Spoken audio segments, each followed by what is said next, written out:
ఒకసారి ఆయన ఫోటో అడిగాను నేను, సార్తో నాకు ఫోటో కావాలి అంటే మీకేంటండి 30 days షూట్ ఉంది కదా ఎప్పుడైనా తీసుకోవచ్చు అన్నారు. ఏమో చెప్పలేమండి, సడన్ గా రేపటి నుంచి రావద్దు అంటే రేపు వర్షం పడి షూట్ క్యాన్సిల్ అయితే ఏం చేయాలి, నా భయం నాకు ఉంటుంది, నాకు ఈ రోజే కావాలి అని, బికాస్ యూ డోంట్ నో కదా ఎప్పుడు ఎలా జరుగుతుందో ఏం తెలియదు అంటే ఆయన అమ్మో మీరు మరి ఇంత వీరాభిమానిలా ఉన్నారు అని చెప్పి కళ్యాణ్ గారికి చెప్పారంట స్టాఫ్. అయితే ఆయన రమ్మన్నారంట. మేము అప్పటికే RFC దాటేసి ORR ఎక్కేసాం. ఫోన్ వచ్చింది, మేడం సార్ పిలుస్తున్నారు అని. ఎందుకు అంటే అది మీరు ఫోటో అడిగారు కదా ఇవాళ ఇస్తానన్నారు.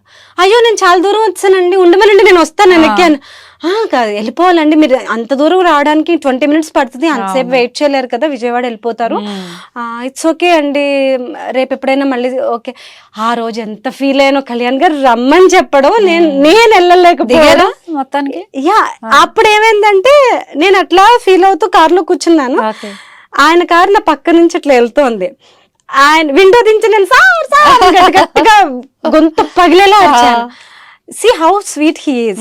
ఆయన విండో దించి కార్స్, ఆయన వెనకాల 2 కార్లు ముందు 2 కార్లు ఉంటాయి, వాళ్ళందరూ స్లో చేసి ఆయన స్లో చేసి విండో దించి చెయ్యూపి ఓకే నాకు అర్థమైంది అని చెప్పి చాలా ఆల్మోస్ట్ ఒక 1-2 kilometers విండో దించే నా కార్ పాస్ అయ్యే వరకు విండో దించే ఉన్నారు, ఆయనే డ్రైవ్ చేస్తున్నారు అప్పుడు ఆ కారు.